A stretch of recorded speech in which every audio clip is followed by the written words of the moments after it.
Take the red pill. You stay in Wonderland. And I show you how deep the rabbit hole goes. Is this the real life? Is this just fantasy? I'm a human being. God damn it. My life has value. It's time to ask yourself what you believe. Mass murder, torture, perjury, embezzlement, fraud, deception, treason. These are just a few of your many crimes against humanity. You will not win this war, for you are fighting the very essence of humanity.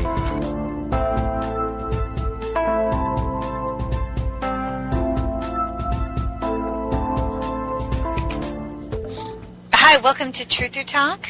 Thanks for listening. I'm April Bud. I'm Virstyne Henry. You can check out our website at truthertalk.com and find out what we're doing lately. Check out our archive shows and all that kind of good stuff. So today, we don't have any guests on the show today. We're just going to be talking about the conflict in Gaza and just continuing on because it's an ongoing thing and it's an important issue. And it's not something we've really gotten into in the past, but I think we both want to just feel the need to get into it. I mean, it's a really big deal. It's something going on in the world, and it's how would you describe it? Like a cover-up? Not necessarily a cover-up, but like a... It's a very one-sided account of what's going on. It's not, you're being told that one thing is happening when it's not true. So I think what's going on is genocide and ethnic cleansing. And, we've been brainwashed and indoctrinated for so long to believe the official story about the Israeli and Palestinian conflict that, a lot of people don't really look into it, or they don't see how it affects them, or it can affect them.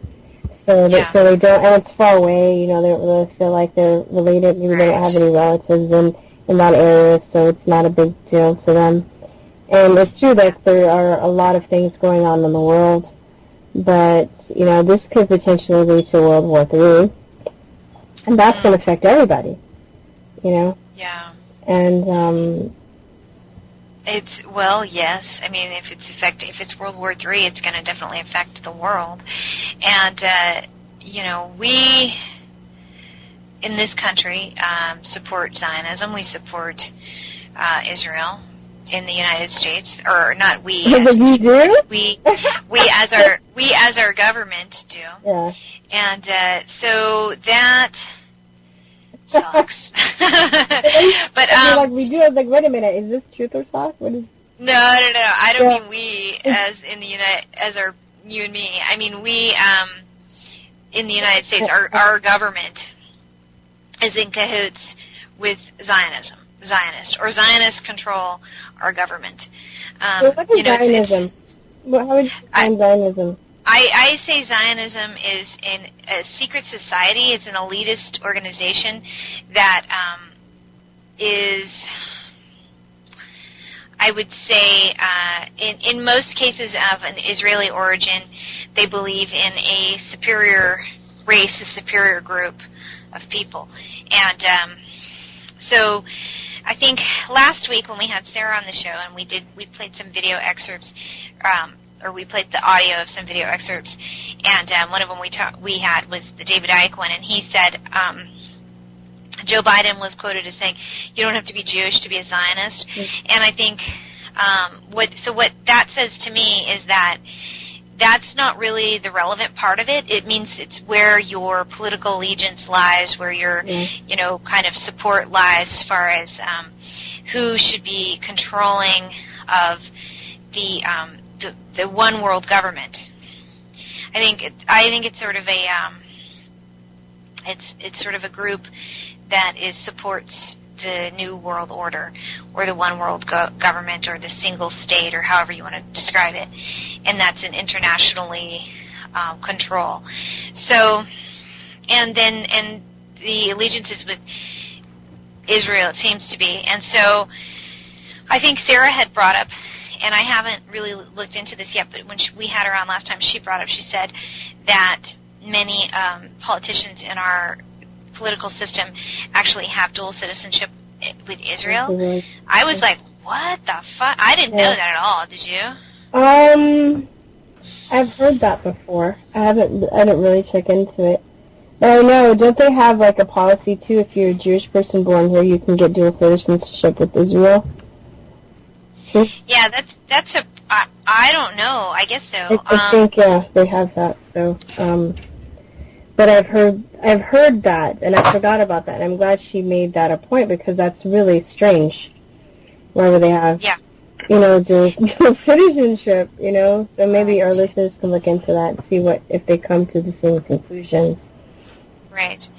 Yeah, and that would be a very, what other race is allowed to do that? If you're a born black person in the United States, do you get to have citizenship in Africa? That would be awesome. I'm a ginger. Do I get to have citizenship in Ireland? Yeah. That's weird, right? Yeah. It doesn't, but it's weird. It's like, you're like, oh, that would be great, but then it would be just kind of nobody really belonging to any state, which I guess is another argument. You could say that maybe we shouldn't, but... well, that would be awesome, but I'm just like, I think it's awesome, but it's a privilege. That's why it's awesome. I'm saying it's awesome, because I would, it'd be great to kind of, it's also kind of the freedom to come and go to certain places as you please. And you realize that, well, not everybody is awarded that privilege, so why do these people get this privilege and other people don't? Right. Exactly. Yeah, I think that's the point, is that the Zionist regime is a privileged group, and I don't know. So that's how I would describe it. How would you describe it? Nazis. I think the Nazis just straight up, are no better than Nazis. It's just, we talked about the irony of, when I was in school, we read the Diary of Anne Frank, and then at least 1 year there's a Hollywood movie that comes out about the Holocaust. And for a long time, I was under the impression that the Jewish people were the only people that suffered a Holocaust. And it's not even, when I say the Holocaust, I'm talking about the Holocaust that happened in Nazi Germany. And, I didn't know until I was an adult that there was an Armenian Holocaust, and, Armenian Holocaust, the Serbian, was it Croatian conflict? That was, considered a Holocaust too. Ethnic cleansing, the Rwandan genocide. Even though there's other black people killing other black people, it was still considered a genocide and ethnic cleansing, but you really, but in the school literature that we read, even that I've had to learn as a student and also had to teach, it's put in our brains that that Jewish people were only people that suffered a Holocaust, just as, and I would, to be fair, would say that black people were the only people that were slaves, Yeah. And so when people think of the slavery, they think of slavery, they think of slavery in the Americas with African people. And they think of the Holocaust, or the Holocaust, they think of Jewish people in Nazi Germany. And also when I became older and I started taking college classes, just, that were really specific on certain details in black history, I learned actually that there were some blacks that died in the Holocaust, small amounts, because it was like prisoners of war, and there were a group of blacks that died, that actually lived in Europe at that time, that were also rounded up, But they also killed Germans, and other Germans that were, that were against what they believed in. They killed a lot of Polish people, they killed a lot of handicapped people, little people. So, you really come down to it. You can see that it's eugenics. And, but the thing I also think it's important to realize, too, that I think, why was this information held from us, that it was just only, that other people, more so than Jewish people, were murdered in this, this event. And I think it's because if people realized that, they would start to see themselves in it, and they would realize that this is a common occurrence that has taken place throughout history, and then it can easily be them, and they can kind of see, the patterns of destruction throughout history, and it can be something that can be quite unifying. But yeah, so going back to like they use this this whole idea of like so they say that a certain amount of Jews were murdered. The number that's going on is 6 million. Right? They say it as if it were only Jewish people that were murdered, and maybe the majority of them were. But I'm not saying that makes it right. But what I am saying is that they say, 6 million Jews died. Well, I don't know the exact figures. I'm just saying this is what we're told. Right? 6 million Jews died. Oh, well, that was a Holocaust. Oh, well, your race has been wiped. It was almost wiped off the face of the planet, just like the Native American Indians. Okay, well, they need a place to stay, and it gives them the right to be racist because and not have and not want to what am I trying to say, mix with other people because they need to build up their own race because they've been they've been genocided. So there's also, we talked about this a little bit before, there's like this accepted racism. Right? You talked about your friend, and I've known people that are very like, oh well, they don't mix with other people other than Jewish people, or they don't marry outside of their ethnic group. And it's funny too. A lot of people want to say, Jewish people are a race. They're an ethnic group. They're not a race. So then it's a wonderful divide and conquer too, because you kind of make this race superior than the other races, and then it creates conflict, just by human nature. And, so the narrative that I was told that, or I think a lot of people accept, or they think, they're like, oh, they've been fighting over that land for 1,000 years, or however many long. It's their problem. They need to sort it out. Mm-hmm. But, there are people that have given testimony to the fact before Zionism, Israelis and Palestinians lived together in perfect harmony. Right. And but then this movement comes in and basically divides them. It's the same thing as apartheid.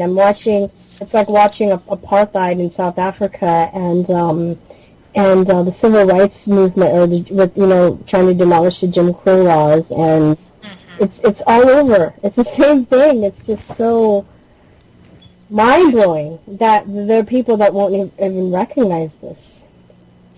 Yeah. Well, I think you said, that for one, it's really far away, so people don't really relate to it, and then everybody who doesn't care, the people who should care that don't care, because they have a certain level of privilege, and they just don't see the point in caring. Like we said, last week when we played the audio from the video lecture of Miko Peled, and he pointed the fact out. He said, I'm an Israeli, and so I can go to a protest, I can get arrested, but at the end of the day, I get to go home. I have a certain amount of privilege being an Israeli. But if a Palestinian were to be arrested for the same thing, they would have to be they're not under the same law. They're not under Israeli law. They're under military law. So they would be beaten. They would be thrown into a military prison. They would be deprived of food and water and all this other shit, right? So I think that in our country, there's a certain... we certainly have poverty. We certainly have homelessness. We certainly have a lot of those kinds of issues. But there is a certain amount of privilege and that people experience, and they don't really see any point in kind of questioning what's going on over there. And even amongst the people living in Israel who are right next door to it, they don't really seem to care that much because they don't have to. Yeah, it's not affecting them really. Yeah, they just don't really have to care because it's not affecting them really, and it's their privilege. And so why question, your privilege? Why question, you're not the one that's getting beaten and arrested and all this and that. And but it's really I don't know. It's like you said. It's ethnic cleansing because well, because they're blowing up things like they're blowing up buildings like hospitals and schools during the times of days where they know children are out in schools, and You know, if it's a war, it should have a neutral plane. These are like the international rules of war. If it's a war, it should be on a neutral playing ground, you know, where soldiers are fighting each other. You shouldn't be going on into the cities and killing people. And children, most of all, I think everybody could agree that children they're not part of they shouldn't be part of the equation. But you're going on, you know, but, you know, when you see people, they're saying, oh, civilians they're just casualties of war. No, they're purposely targeting civilians, and these people are in a place where they're trapped. They can't leave. So it's like, too, they're like, oh, we need them, you know, a lot of people would say, you know, in favor for the state of Israel, or the country, Israel, whatever they want, you know, they say, oh, well, you know, we need a place to stay, and, you know, these people didn't get off our land. But it's like, even if, you know, if they wanted to, they can't, because you trap them there. Mm-hmm. So if you're trapping, it's like you're trapping somebody, you know, they can't leave, and you're killing them. You want them dead. Right. It's not. It's to me, that's just simple. You know. Why do they can flee? I mean, maybe if they wanted the land, maybe they can flee to Egypt or Jordan. They'd be refugees in those countries, right?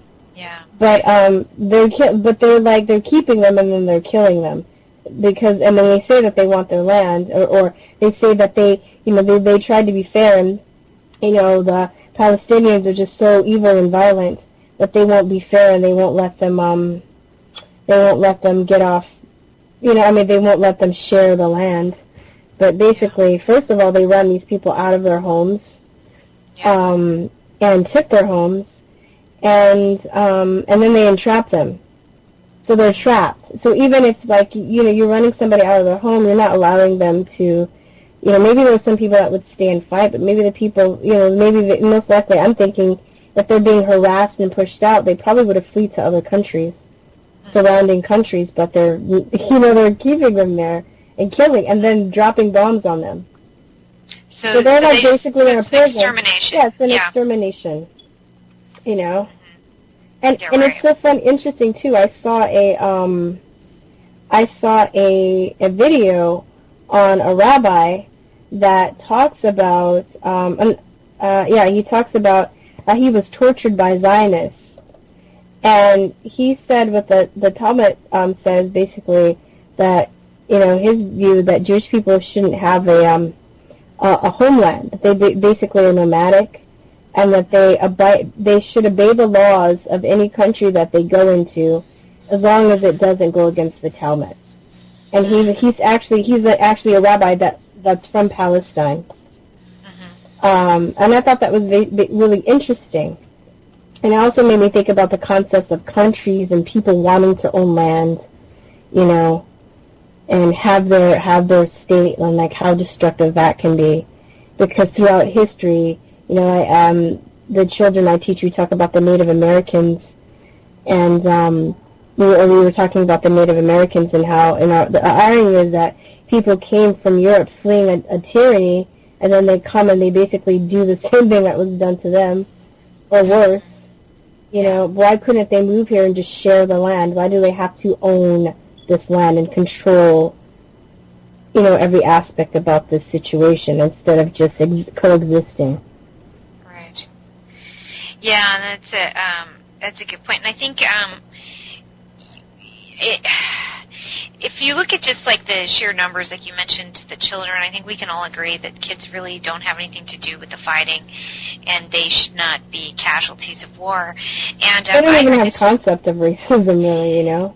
No, I mean, and it may be instilled in them very young because they are in a war-torn area, but they don't really have a concept of it. And I'd heard this. This was in mainstream. This was just in the paper. I just, you know, picked up the morning newspaper, and then right there it said that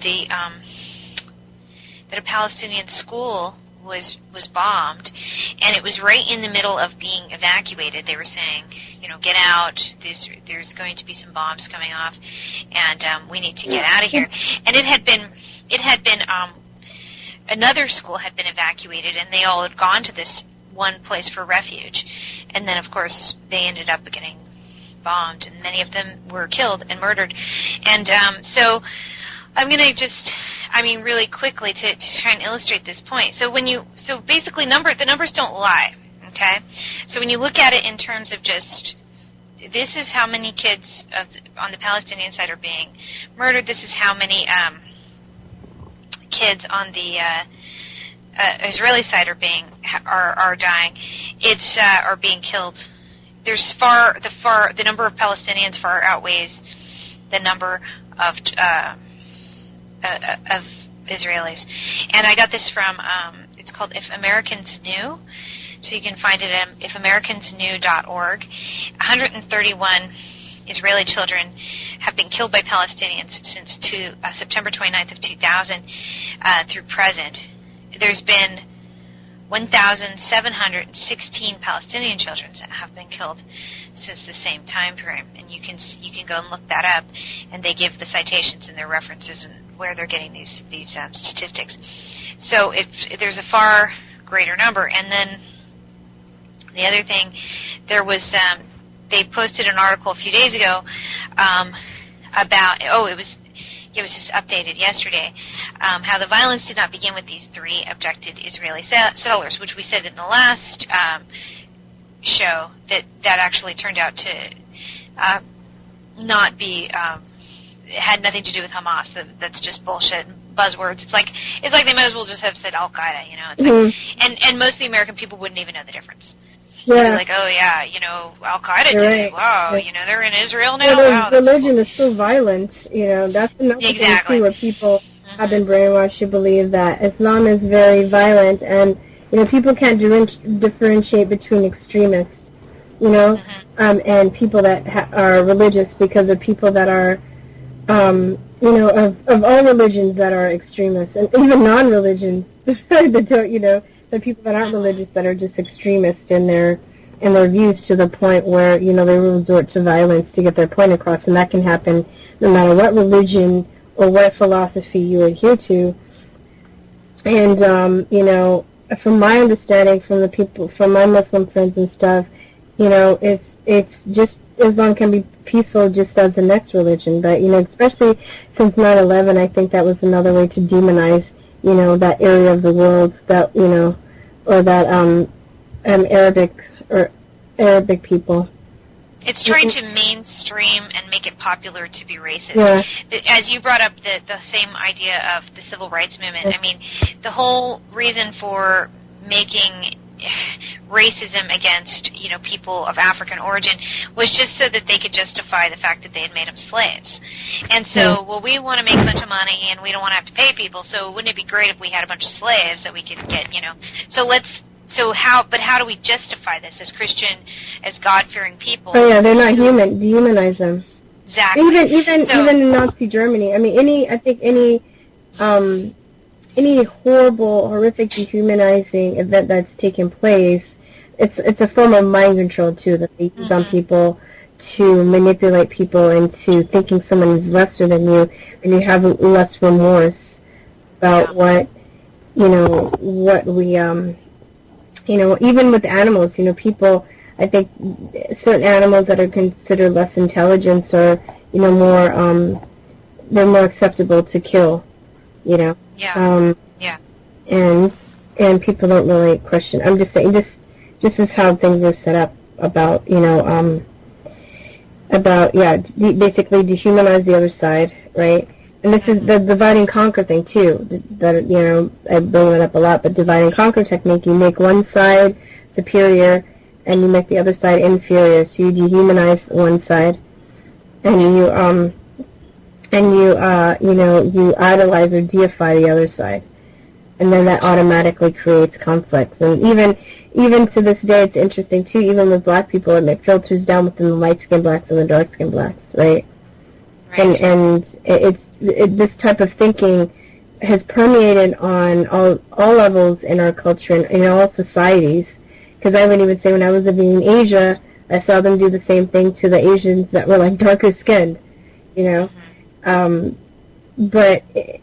it's like this thing that keeps us separate and fighting with each other, and that's definitely the dehumanization of other people, making them monsters, making them not worthy, making them, saying that they're mindless and that they should all be exterminated. Like that asshole that we had that came on our page in the comment, he said that Palestinians were a disease and that they all needed to be exterminated. He said Israelis too. He said both sides really? should just all die. Mm-hmm. Okay, so he just said the extermination of all of it and that they should all just let God, resolve it. He said God or Allah. So, but he didn't look like a Muslim. I saw his picture. He was like a 90-year-old man, and I'm going, white man. Yeah. I was like, I don't know who this person is or if this is a fake profile, but he was saying the extermination of both sides. Okay, so basically he doesn't like anybody from that area. He's a true anti-Semitic. So yeah, I've talked about, I don't know if I've talked about on the show, but I've talked about the use of the word anti-Semitic and how I say anti-Jewish because really a Semitic person is a person that is Arabic and Israeli and what's the other one? A couple of other people, other types of ethnic groups in that area of the world, and they really come from the same seed. They're close. Their cultures are close. They have similar histories. They're close to each other. They have been for years and years and years. And now, they were fine until Zionism came along and basically, pitted them against each other. So let's try and define Zionism, because I just gave the definition that, for my own understanding, but here I'm getting this from the New World Encyclopedia. Let's see if this makes sense to everybody. Zionism is an international political movement that originally supported the establishment of a homeland for the Jewish people in Palestine and continues primarily in support for the modern state of Israel. The term Zionism is derived from the word Zion, Hebrew, referring to Mount Zion, a small mountain near Jerusalem.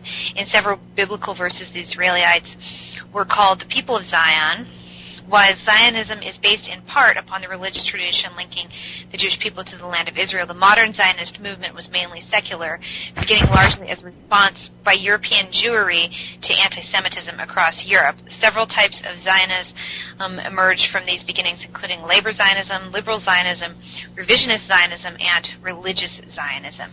The modern Zionist movement was formally established by the Austro-Hungarian journalist Theodor Herzl in the late 19th century in the response to the tragedy of European Jews during the Holocaust. Zionism became the dominant Jewish political movement after World War II. The movement eventually succeeded in establishing the State of Israel in 1948 as the world's first and only modern Jewish nation. Although some Israeli and American Jews are critical of Zionism, anyone who supports the existence of Israel as a Jewish homeland is technically defined as a Zionist. In this sense, despite widespread opposition, Zionism must be viewed as one of the most successful modern political movements.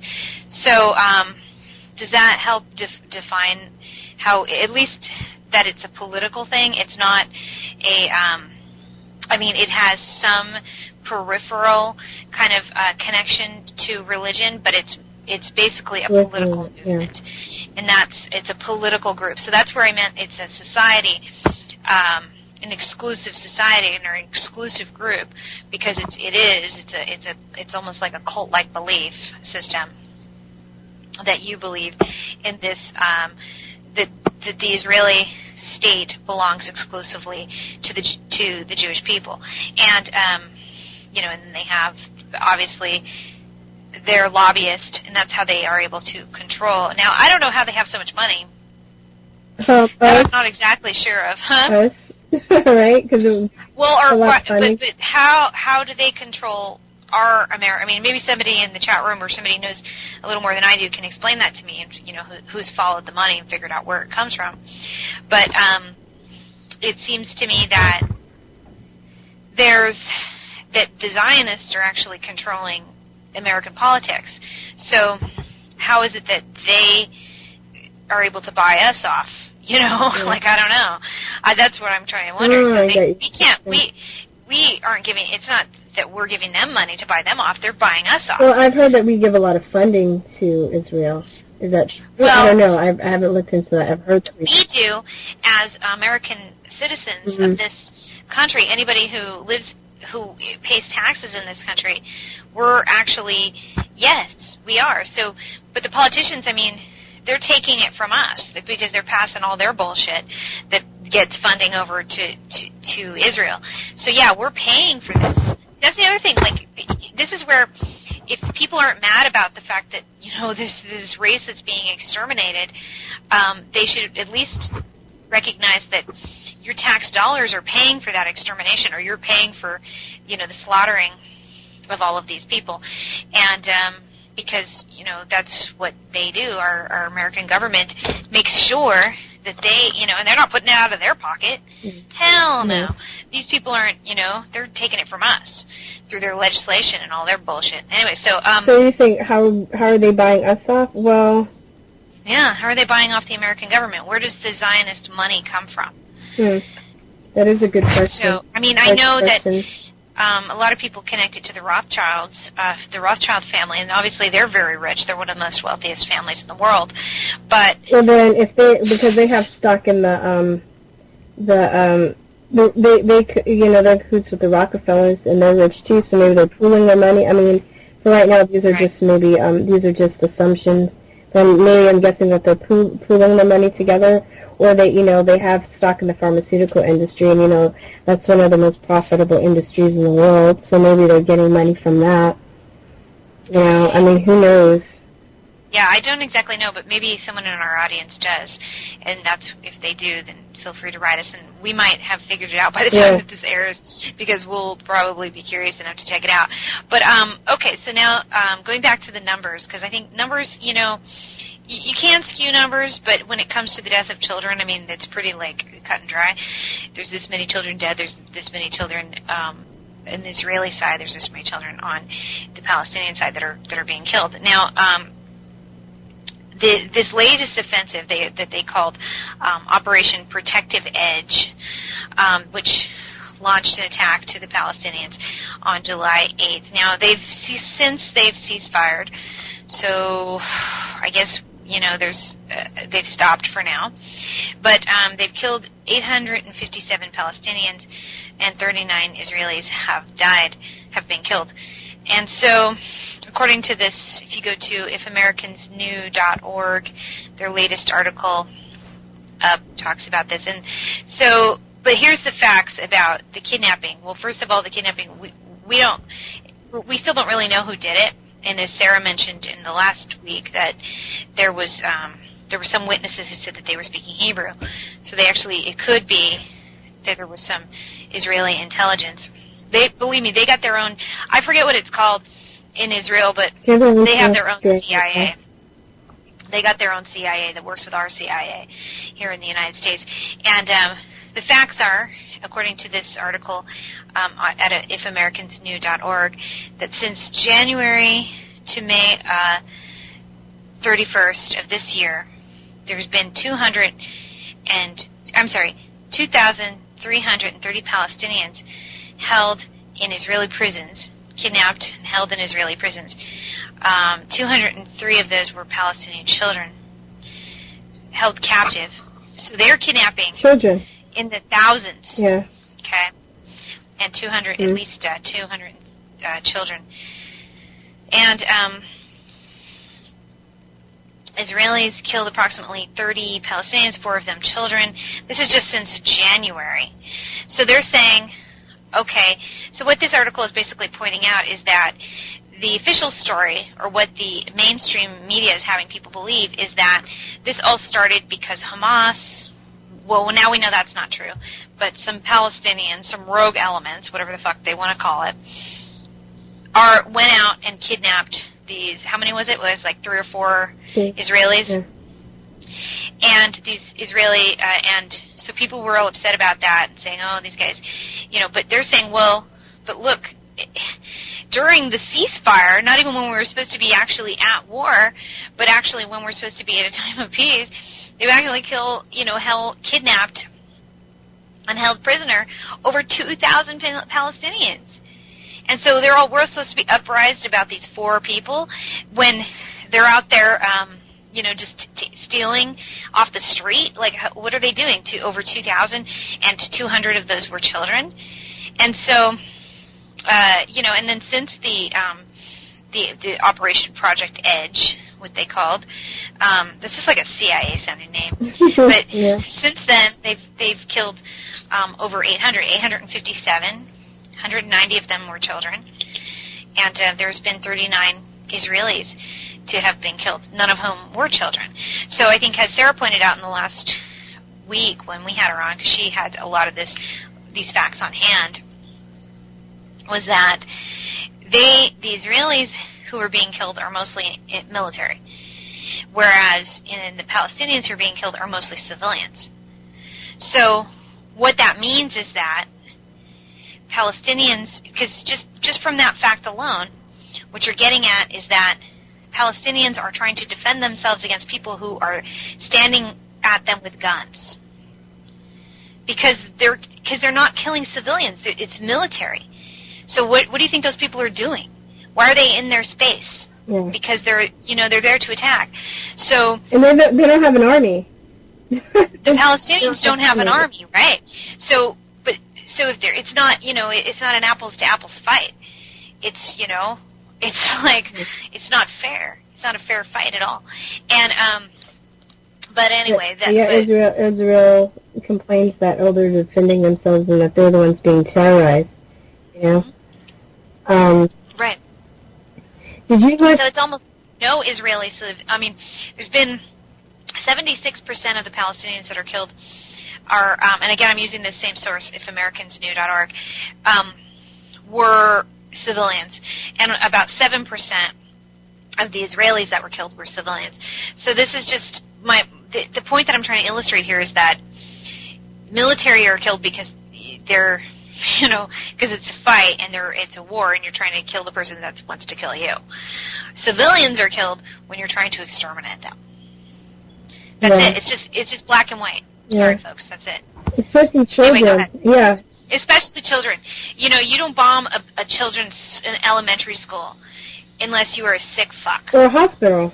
Or a hospital. Unless people are incapacitated. They're not gonna. They're not fighting you. Yeah. They don't have anything to worry about. They're hooked up to beds, and they're not in a state to fight you. So why are you bombing hospitals and schools? Like you said, unless you're a sick fuck, or unless you're committing genocide, and that's what's going on. Exactly. All right. So yes, precisely. And so that's why I'm trying to bring up these numbers, because if people just look at the sheer numbers and just in sheer of how many people are dying, it's just not whether or not who started the fight and how it got started and all that isn't as relevant as the point that if there's this many people, if obviously Israel has this well-oiled machine military. Everybody who is an Israeli citizen has to learn how to be in the military. In fact, I mentioned in the last show I had one of my best friends in high school was Israeli, and she had been in the military. She had trained in the military because everybody does. So as soon as you go there, even if you go for a visit, she went for a summer, and they were like, "Boom, you're in. You've got to do military training." And so she did, because she didn't have a choice. But she had dual citizenship. Because she was actually born in Mexico. I don't really know how she had dual citizenship, but she did. Yeah. I think because her mother was born in Israel, or no, her mother was born in Mexico too. I think it was her father was born. Someone in her family was. So they gave her so she had citizenship. And she had, so everybody's trained, they're a well-oiled military machine. No doubt about it. And they have nukes and they have all kinds of shit. And so, it's just not even, it's not a fair, it's not. They're not really under, the Israeli population is not under, attack. Mm-hmm. They're not really under, they're not really under a threat, I should say. Yeah. If they're being attacked, it's in response to what they're doing, or what's being done to them. Yeah, and here's another one, speaking of that. So they're saying, okay, in the official story, this was retaliation for Hamas. Now we know Hamas didn't have anything to do with the kidnappings, but Hamas did send over some rockets in response to the kidnapping, whatever. If that's true or not, I don't know, but he did not attack first. That's a fact. Israel bombed the homes of 3 families and killed 2 Palestinians, one of whom was 10 years old, in Gaza before a single Hamas rocket was launched. And Israel actually rejected a legitimate ceasefire offer, not Hamas. He was not the one that said he wouldn't ceasefire. The ceasefire Hamas has offered Israel would ensure that Gazans had the same freedoms that most people view as basic human rights: right to trade with other nations, right to travel freely, right to worship at holy places, etc. Didn't you also find it really funny that the response to the kids was to kill more people?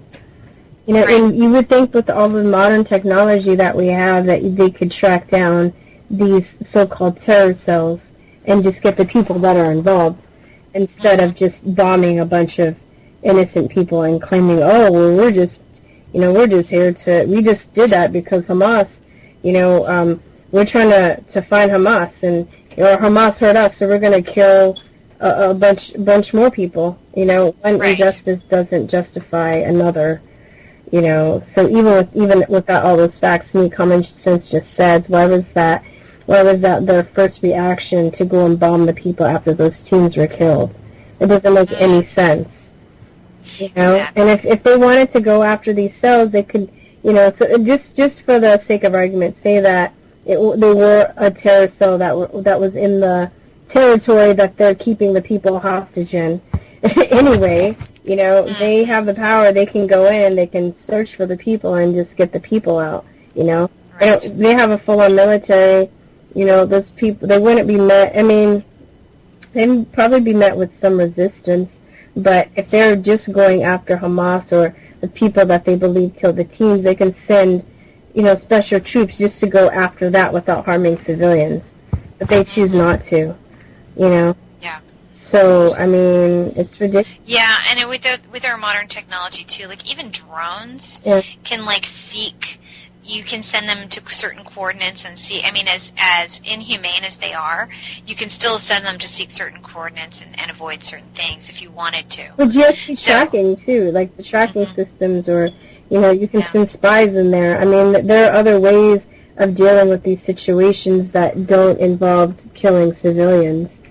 And, but I don't know, it's just ridiculous that, and ridiculous is an understatement, I should say soulless, to take that approach to other people. Eddie Vedder has come out and spoken against Israel. I think somebody else came out and said, Yeah, I think there's been a few. Some people are, I don't know. It's beginning to come out because it's just so clear that even, like I said, even in the mainstream news, I'm reading in the paper, they're talking about the bombing of a school, of children. Yeah. And how can anyone just look at that and go, well, they deserved it. That's just part of war, I mean, I don't know. I really don't get it. And then, you really have to be kind of racist at heart and not really, and that's, I think, like we say, the propaganda. We've been, on one hand, propagandized to not ever question anything that Israel does, because then we are a Holocaust denier and we are an anti-Semite. And then if you have, and then on the other hand, but then you're made to dislike the Muslim people and anyone who is of that race or, brown skinned or whatever. So, yeah, anyway, so I think we're gonna cut out here and take a short break, and then we're gonna play a few audios during the break, and we'll talk to you guys on the other end about it in the extra. So stay with us. Can you say why America is the greatest country in the world? Diversity and opportunity. Lewis? Freedom and freedom. So let's keep it that way. Well, why is America Not the greatest country in the world, Professor. That's my answer. You're saying... Yes. Let's talk about... Fine. Sharon, the NEA is a loser. Yeah, it accounts for a penny out of our paycheck, but he gets to hit you with it anytime he wants. It doesn't cost money. It costs votes. It costs airtime and column inches. You know why people don't like liberals? Because they lose. If liberals are so fucking smart, how come they lose so goddamn always? Hey. And with a straight face, you're going to tell students that America is so star-spangled awesome that we're the only ones in the world who have freedom? Canada has freedom. Japan has freedom.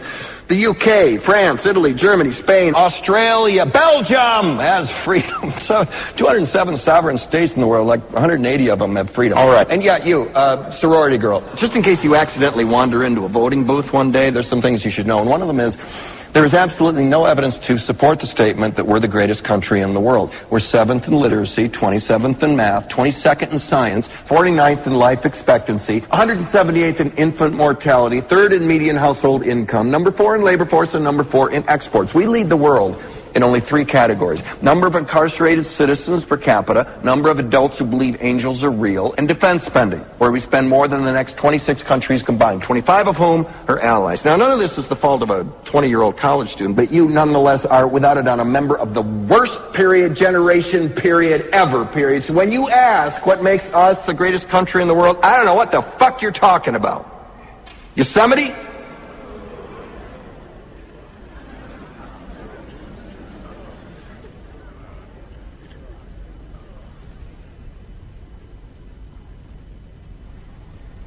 Sure used to be. We stood up for what was right. We fought for moral reasons. We passed laws, struck down laws for moral reasons. We waged wars on poverty, not poor people. We sacrificed. We cared about our neighbors. We put our money where our mouths were, and we never beat our chest. We built great big things, made ungodly technological advances, explored the universe, cured diseases, and we cultivated the world's greatest artists and the world's greatest economy. We reached for the stars, acted like men. We aspired to intelligence. We didn't belittle it. It didn't make us feel inferior. We didn't identify ourselves by who we voted for in the last election, and we didn't scare so easy.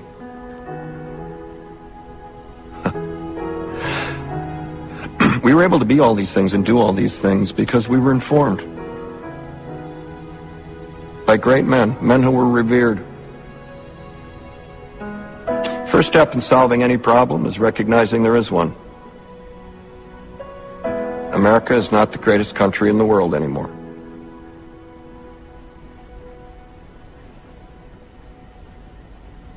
Enough?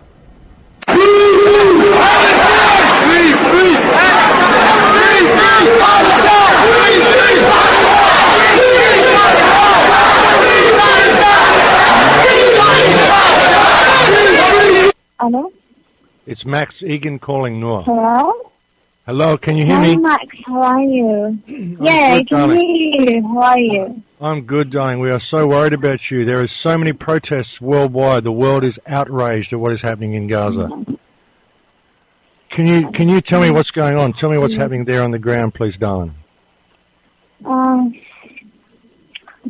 So many things going on, Max, that we can't even lift it, you know, like we cannot even lift the news, we cannot lift the families, we cannot lift the bags because it's too many. It's happening too fast that we're losing the track, you know.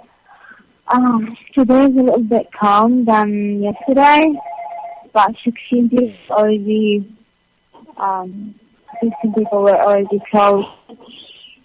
I don't know, there's not some talks about the truth. Maybe. We hope. I don't know. Darling, we're so concerned about you. What are the soldiers doing? Is there any leeway at all? Are they giving any quarter to the civilians? Is it just civilian targets all the time? Yeah, it is. It is civilians. Children all the time. They are targeting children. This is what is happening. Seriously. Like when I go to the hospital, it's mostly children and women whom I see arriving to the hospital, killed and injured. It's unbelievable, I swear. Like, and they're going crazy. Like, they're shelling randomly, attacking whole buildings, residential buildings randomly. without warning, without anything. Like, I never was something like that. Not even back in 2008, not in 2012. This is much worse. Much worse. Yeah, it's like they are retaking the whole Gaza Strip. They are saying that Hamas are using people in Gaza as human shields. Is this true? No, this is not true. This is just a lie that the Israeli media and the Israeli politicians are using to justify their crimes. This is what's happening. This is what I've been telling people. What? This is what I've been telling people from the very lie. start. They just use it to make people justify the killing of the civilians and the killing of the children. This is not true. And people should a little bit open up and understand what's going on the other side and hear the other side, except just believing what they're hearing in their media. Yeah, it's like ethnic cleansing. It's like they're ethnically cleansing. They're just killing all the Palestinians. Exactly. It is. Seriously, it is. You brought me the best words to explain what is happening. Yeah, I've been spreading the media. I've been saturating social media, Noor. I've been awake for 20 days trying to wake the world up to this. A lot of people are screaming out for Gaza. A lot of protests all around the world, darling. We are working so hard to get Israel to stop. And as soon as it stops, I will be straight in there with a team of people. A lot of people will be in there with teams. We're waiting to go in right now. That's great. Well, I realize. Okay. Nice, okay. You know, I think, I don't know, but how about like launching a campaign from your side or something, I don't know, telling people to do like, I don't know, like email politicians back there or call embassies, I don't know, because seriously, like, we are shocked that no government is standing by us, not even the Arabs are standing by us. It's horrific, I swear, Max, we're like shocked. I know, darling, I know. The whole world is shocked, Noor. The whole world is shocked at what is going on. And we will not stop fighting. That guy, Ban Ki-moon, working with the UN, is unbelievable.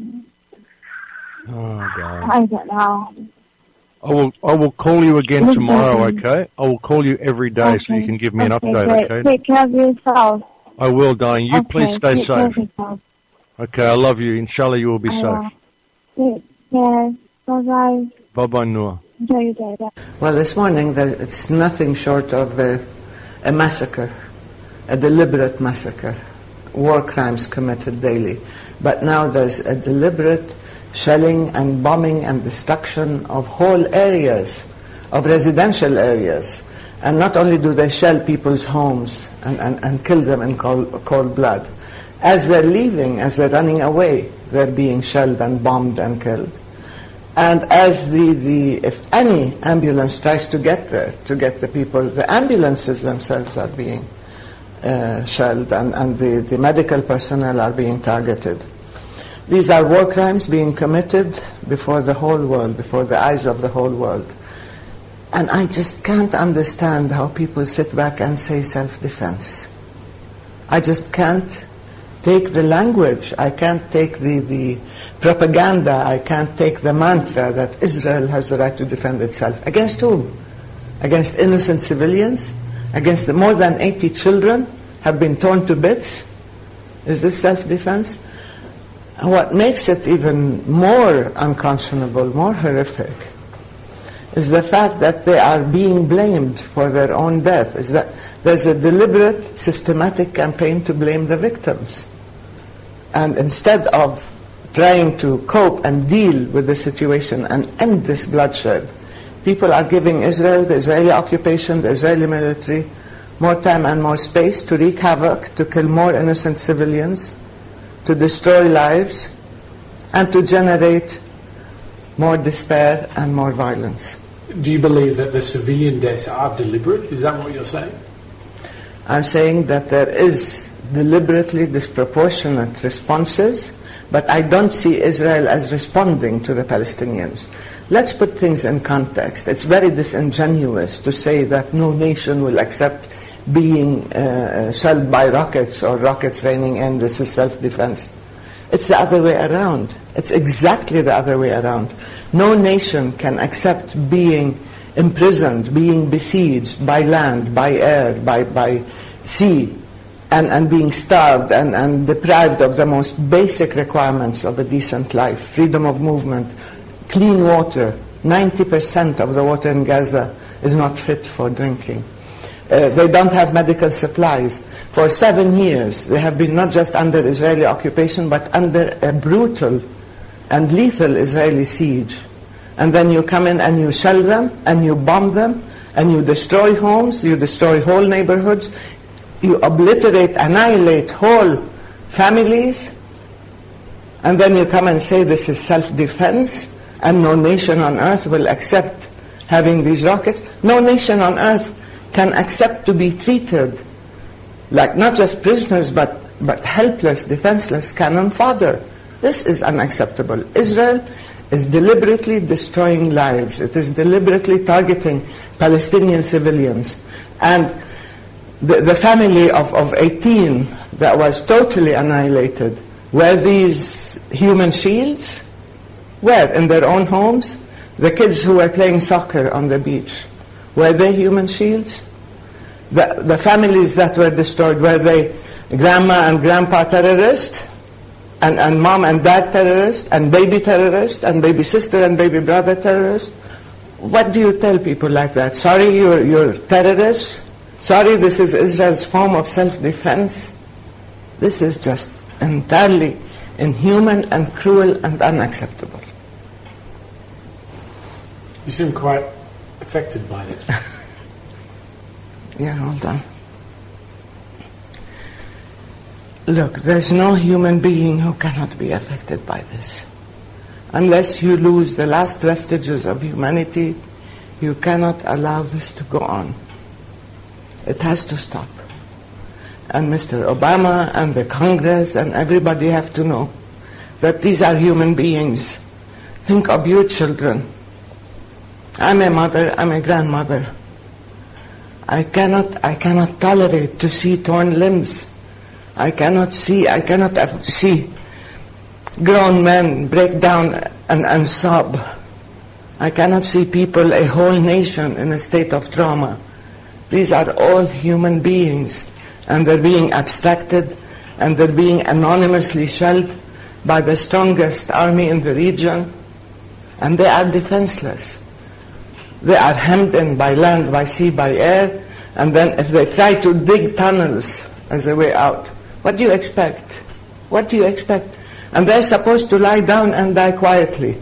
If they respond in any way, then they are not only labeled as terrorists, but they are legitimate targets. They're dehumanized, they're demonized, and they're being killed. In reference to that, you have threatened to bring forward the application for Palestine to join the International Criminal Court. Yes. Are you doing that? Yes. We have taken the decision, and we are going to accede to the Rome Statute, which would qualify us to bring cases to the International Criminal Court. But I don't believe the world has to wait.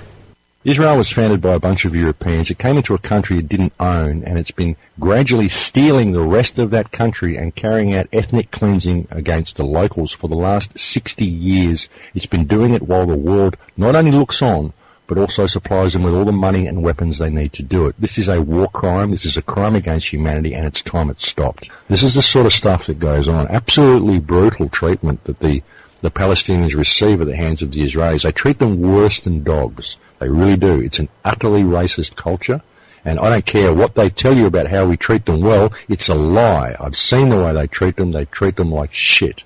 That's the attitude, and the world buys it. The world believes it because all the Zionists that control Israel control all the major media outlets. You see, this is how it works.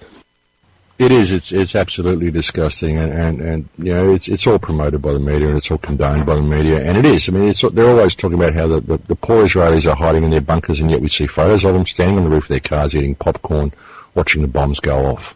And we've got to stop this, folks. These are children. These are children that are being blown up. They're innocent children that are being held in a situation where it's like you must kneel or die. That's it. If you're a Palestinian, you must kneel and be subservient to the terrorist state of Israel, or we're going to name you as a terrorist, and we're going to keep going until you're all dead.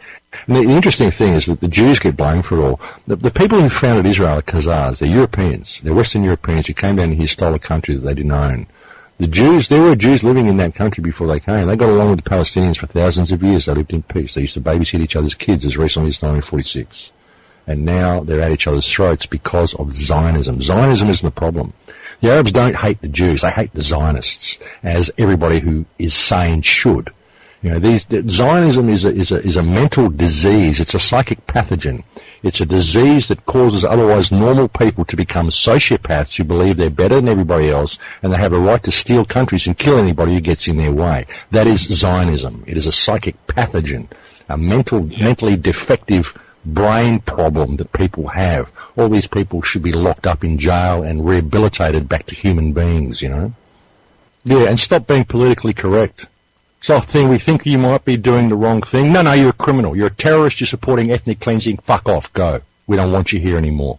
I think America gives $3 billion in aid to Israel. $7 million a day. Yeah, but they won't actually give Palestinians a bottle of water. No, $7 million a day, I believe. It's absolutely disgusting. Absolutely. I got a friend over there, Omar, and he said, I was visiting my friend the other day, just 5 hours ago, and a missile hit his car 5 hours after I saw him, and now he looks like a hamburger. We were pouring him into a bag to bury him. Guy driving down the Esplanade, missile hits his car, just obliterates the car. He's like, it's a terrorist. You know he's a terrorist. Just a guy driving down the road. He's a friend of mine, you know. He wasn't a terrorist, but that's all Israel has to say. It was a terrorist. They just blow up anybody they want and say, I was a terrorist. Of course it was a terrorist. It was behind the wall in Gaza. They're all terrorists. Just ask the media. It's absurd, mate. It's got to stop. And yeah, I am really angry over this. I'm sick of seeing people blown up. I'm sick of wars. All the wars on this planet are a result of government. I don't know anybody who wants war. I've never met a Palestinian, an Israeli, a Mexican or a German or anybody in any country who wants war. Nobody wants war. The only people who want war are governments and bankers. So let's get rid of these two institutions and the world would be fine. You know, the buck's got to stop here. We've got to change the world.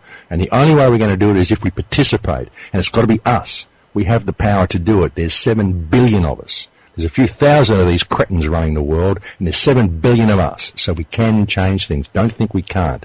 But you've got to be prepared to stand up, speak your truth, and stand your ground. I'm not anti-Semitic, but I'm anti-racism, I'm anti-genocide, I'm anti-apartheid, I'm anti-land theft, I'm anti-murder, I'm anti the blowing up of children, I'm anti-home destruction, I'm anti-terrorism, and therefore I'm anti-Israeli government. And the Israeli government, I would suggest, is also anti-Semitic. It is the most anti-Semitic organisation on the planet, and people need to wake up to that. You ought to see what they do to the people when they go in there. Now, they went to the Samuni house. They went up to Zinad Samuni's house, right? They hoarded the whole lot into the back room of the house. They said, everybody sit down around the walls. And they all sat down. There was Zinad and Ahmed, her husband, and there was 6 of the kids. She's got 7 of the kids. She had 8 kids. One of the kids, little Ahmed, was up at the shop, which is their shop, which is just down the road. And he's 2 who was being looked after by his uncle. And she was in the house with her husband, Ahmed, and 8 of the kids, or 7 of the kids. And the Israelis walked in there and said, everybody sit down. So they all sat down, and he said, who's the head of the house? And the father stood up, so they shot him straight away in front of the kids. And then they got everybody up, and they ordered him into the back room of the house, and they made them all sit around the walls of the house, around the walls of the room, and they brought all the furniture from the rest of the house, they brought it into the room and smashed the shit out of it in the middle of the room in front of them, built a bonfire in the room, and made them sit there in the room with this bonfire going, while they stood outside and shot with machine guns through the window just over their heads where they were sitting. So the walls were being peppered with machine gun fire. They've been covered in plaster while they're sitting in a room with this enormous bonfire burning. The room was so full of smoke that their little baby was choking, and it wasn't until the smoke was about 2 inches off the ground that they would let the family out of the room. When Zinad said, can I bring my dead husband with me and bury him? They said, no, you've got to leave him there. And they hoarded all the children into the house across the road and said to Zinad, no, you can't go in there with your children. You've got to go up the road and go up and stay with your relatives. So she went up to stay with her relatives. She wasn't allowed to go in with the children. There's a tank parked in the street. It's following her with a turret, just pointing the turret at her. Wherever she walked, she's thinking this thing's going to fucking blow me up. Just to terrorise her. She goes up to the house they told her to go in. She finds her relatives there. They've all been shot in the head. So she goes to the shop to find her little son to see if he's okay. He's been shot twice in the chest and once in the head, but he's still alive. She picks him up, tries to comfort him, take him to an ambulance.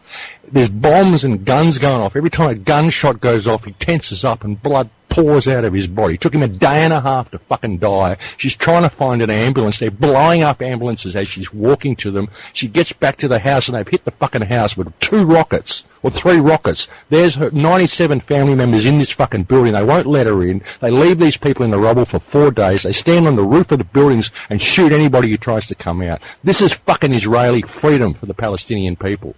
You know? That's what they did. That's one family. That's one family. And that's just one. There are fucking thousands of families that they do this to. That's the way Israelis treat Palestinians when they go and free them from Hamas. You know? Gets my fucking blood boil, mate. Oh. You should hear when she's telling me this story. I'm just crying my eyes out. These people, man. These are beautiful people, and they are being brutalised by this fucking terrorist government, mate. Like, you wouldn't believe, man, the shit that these people go through. This shelter with these 15 fucking kids living in this shelter that is rags hanging over a fucking wire. You know? Like, fuck, you know? What's wrong with this fucking world, you know? Now you know why I have this emotion. I've met these people. I've sat and talked to this woman. I've heard her story. I've seen the tears on her face. I've met her little daughter with the shrapnel stuck behind her left eye. She can't see out of her left eye. She can't be in bright light. She can't go to school. She's a beautiful 14-year-old girl. They can't operate on her because it's trapped in the fucking cornea behind her left eye. If they pull it out, they'll probably destroy her. They'll probably kill her. Like, what do you do, man? What do you do? All you can do is try to wake the world up to what's fucking going on over there, man. It's just fucking horrendous. It's fucking horrendous, man. And these are people, and they're beautiful people. If I remember correctly. They bombed a hospital, they bombed a special needs centre, they bombed 2 cemeteries, they bombed family cafes, they bombed everything they fucking could. They bombed schools, they bombed churches, they bombed mosques, they bombed the hospital, they bombed everything. They bombed the cabs, they bombed the ambulances, they bombed the news teams. They tell people to leave their homes and they shoot them in the street, you know. They say, leave your home now, then they bring in a warplane and they fucking strafe the street, you know. And people just fucking believe this bullshit that the media is telling them. It's unbelievable. It's unbelievable. It's unbelievable. You know. Yeah, this cannot be borne. This cannot be borne anymore. We've got to do something. We can't be politically correct. We've got to stand up and call these fucking criminals out and say enough is enough. Fix it or fuck off. It's as simple as that. You're a criminal. I'm calling you out. You're a criminal. Do you support Israel? Right. You're a criminal. You support genocide. Fuck off. Simple as that. You know. I don't care what you say, I don't care what your media says, I don't care what your government says, I don't care what your fucked up legal system says. You're a fucking criminal, fuck off. I'm not your slave. It's Neither of these simple people. As that. It really is. It's time we stood up and said enough is enough, guys. We can't allow this to continue. I'm sick seeing Palestinians being labeled as the terrorists. A Palestinian seen as a terrorist. But what if I tell you this? Listen to when it suddenly hits. It goes boom! Boom is all what they hear, boom is all what they see, boom is the sound they wake up to every freaking morning. Boom is the sound while a child is crying.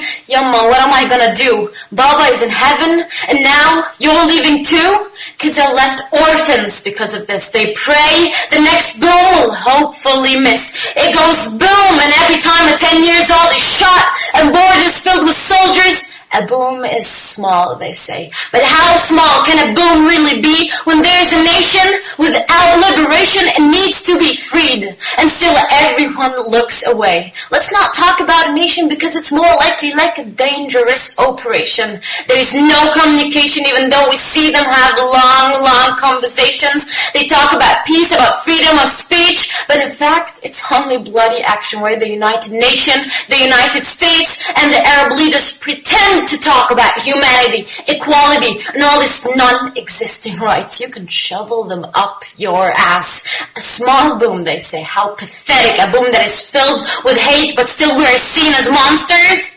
Insane. What about the kids that sit around wishing they'd be labeled as something other than terrorists? Dreams evaporate in smoke every time a boom hits the ground. Blood is all over their faces. People agonizing in pain, they suffer, they fall. When necessary, they even crawl. We look away, everyone looks away because we say it's not worth our time. Boom! Palestine is hit again, one more time. But a small boom, they say. A small boom, they say. But again, how small can a boom really be? It's the only place that is bulldozed, but still not seen as a crime. But what about the thousands of innocent people that die because it's not worth our time? Innocent people that are victimized? A small boom, they say, but how small is that boom they're talking about? You can whip out a nation that was meant to exist, but let's not forget the fact that they have to resist in order to exist, but still seen as a terrorist. Boom is all what they hear, and bombs are all they see, but still labeled as terrorists. Last demonstration, last protest, I met a British Jew. She couldn't understand why can't they see the justice. Only in the case of Palestinians, the justice needs to cease to work. People, I'm not here because I'm Palestinian. I am not. We are not here because we're Muslims. Many of us are not. We are here because we're human. And this is a humanity issue. We are here to stay here. Lastly, the Israel, we are going to stay here. Your social media, your social networking is opening people's eyes. We are the alternative media, and we are going to remain here. We won't go.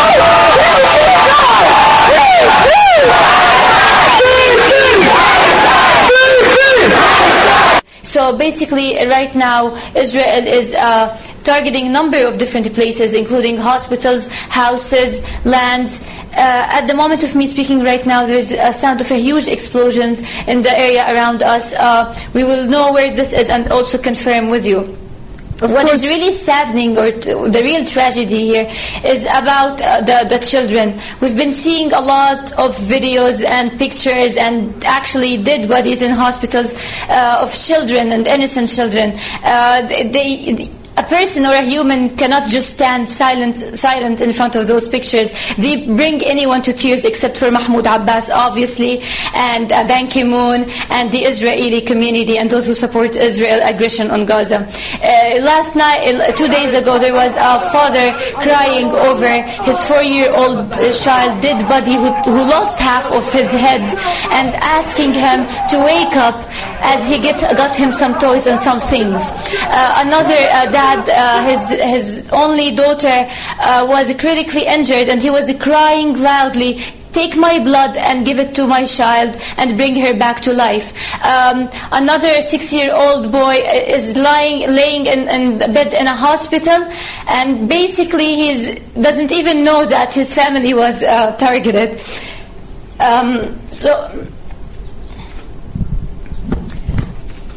This situation is only getting harder, kids are being targeted, and the international community stands silent. Now, Hala, I'll give you a moment. So the situation is totally deteriorating in hospitals. Egypt's situation is... People are actually surprised of what Egypt is doing right now. This is the first time Egypt actually keeps slapping the Palestinian people on their faces since the day one of escalation. We're talking about 900 injuries here. We're talking about kids, innocent kids, and children, and women, and elderly men who are being killed. And until now, what Egypt is doing is nothing. They opened the borders for those who hold Egyptian passports, as if the rest of Palestinians with no Egyptian passports are not human beings, are not people who actually deserve medication. Gazans are suffering on a daily basis, not to mention the Israeli blockade, not to mention the water shortage and the fuel shortage and the electricity problems. So among all of those, now we're actually suffering a war while the international community chooses to stand silent. And what actually angers Palestinian even more, that they are actually led by the Palestinian Authority Chief Mahmoud Abbas, that seems not to understand what's really happening on the ground, and is still calling for peace talks while people are dying, while he actually showed sympathy with those who are killed on the Israeli side, the 3 Israeli settlers who already live in illegal settlements in Palestine, in the occupied lands. So we cannot only blame the international community, but we actually blame a person who claims to be a leader of the Palestinians. Okay, Halla Savadi, they're reporting from Gaza. Greetings to the State of Israel.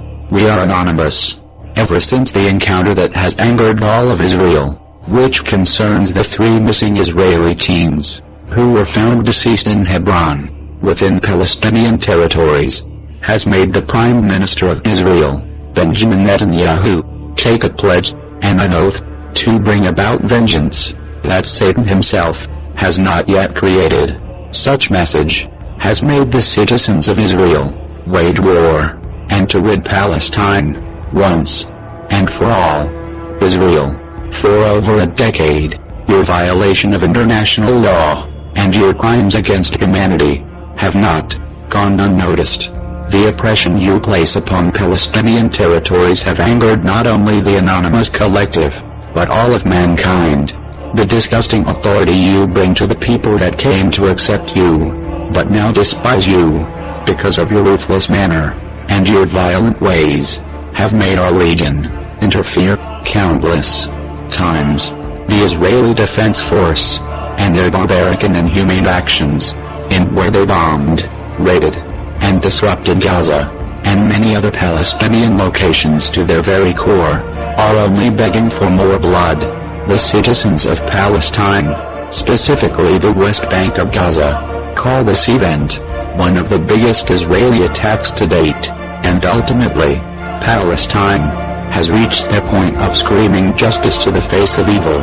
Instead of organizing an investigation that would lead to the perpetrators of this heinous act that led to the death of the 3 Israeli teens, Israel insisted an all-out collective punishment attack against Palestine.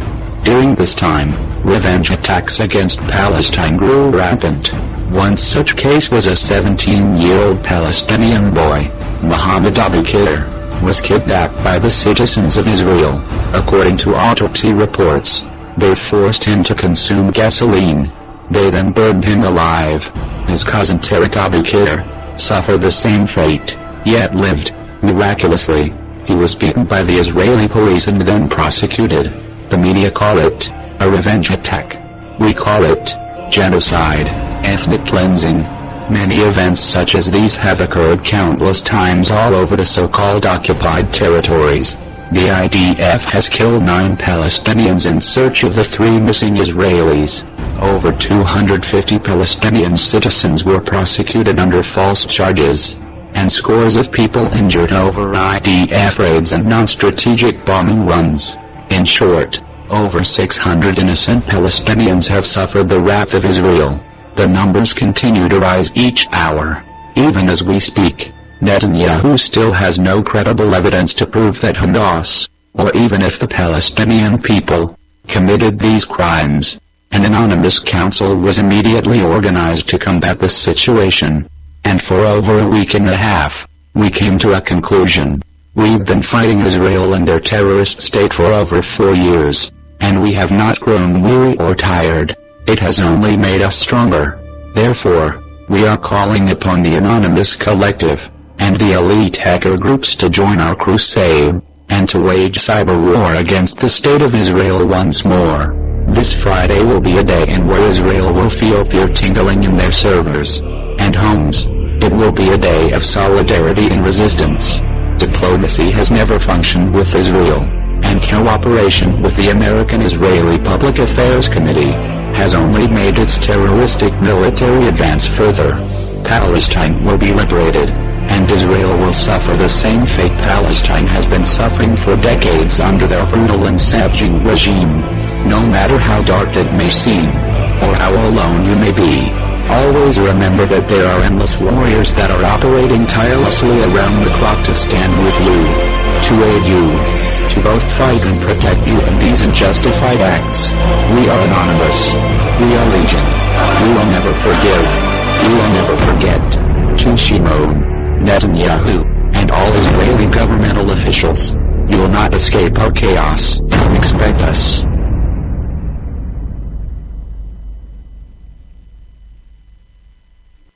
I'd like to know your opinion on the United States' foreign policy and what is happening in the Middle East right now. Right now, I'm not sure we know what's happening.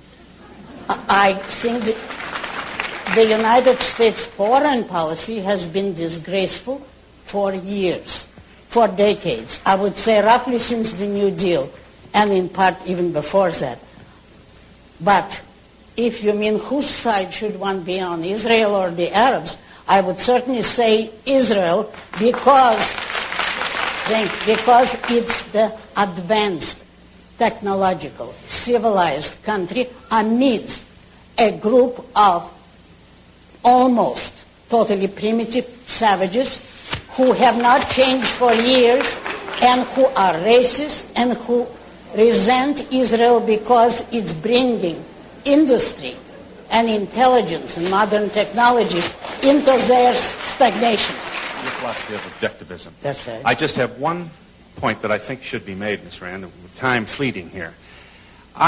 Your characterization of the situation in the Middle East came down rather gratuitously and in a very angry way on the Arabs, and without discussing the merits of either side in a most complicated and painful collision of cultures and peoples in our world.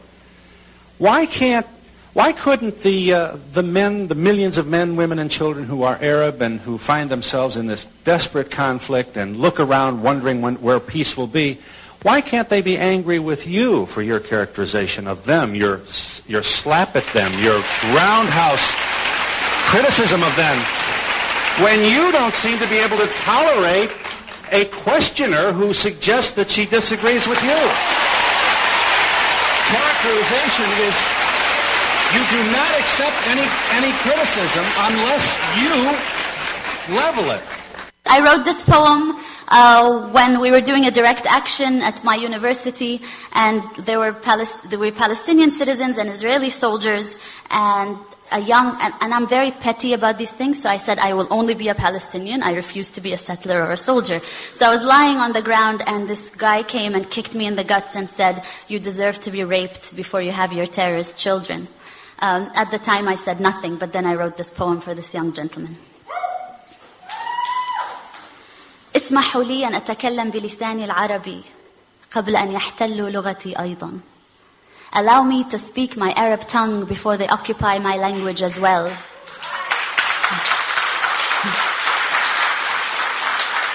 Allow me to speak my mother tongue before they colonize her memory as well. I am an Arab woman of color, and we come in all shades of anger. All my grandfather ever wanted to do was wake up at dawn and watch my grandmother kneel and pray in a village hidden between Jaffa and Haifa. My mother was born under an olive tree on a soil they say is no longer mine, but I will cross their barriers, their checkpoints, their damn apartheid walls, and return to my homeland. I am an Arab woman of color, and we come in all shades of anger. And did you hear my sister screaming yesterday as she gave birth at a checkpoint with Israeli soldiers looking between her legs for their next demographic threat? Called her baby girl Janine. And did you hear Amne Muna screaming behind their prison bars as they tear-gassed her cell? We are returning to Palestine. I am an Arab woman of color, and we come in all shades of anger. But you tell me this womb inside of me will only bring you your next terrorist. Beard-wearing, gun-waving, towel-head, sand nigger. You tell me I send my children out to die, but those are your copters, your F-16s in our skies. And let's talk about this terrorism business for a second. Wasn't it the CIA that killed Allende and Lumumba? And who trained Osama in the first place? My grandparents didn't run around like clowns with white capes and white hoods on their heads lynching black people. I am an Arab woman of color, and we come in all shades of anger. So who's that brown woman screaming in a demonstration? Sorry, should I not scream? I forgot to be your every Orientalist dream. Genie in a bottle, belly dancer, harem girl, soft-spoken Arab woman. Yes, master. No, master. Thank you for the peanut butter sandwiches raining down on us from your F-16s, master. Yes, my liberators are here to kill my children and call them collateral damage. I am an Arab woman of color, and we come in all shades of anger. So let me just tell you, this woman side of me will only bring you your next rebel. She'll have a rock in one hand and a Palestinian flag in the other. I am an Arab woman of color. Beware, beware my anger.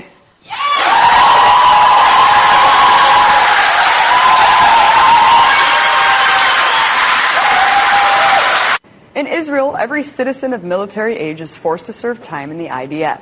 Yesterday, we highlighted IDF soldier Natan Blanc, a conscientious objector of the Israeli military. But there are many more just like him. Maya Wind is a young Israeli who grew up in Jerusalem during the Second Intifada. In 2008, she refused to serve in the army and spent weeks in detention and 40 days in prison for her resistance.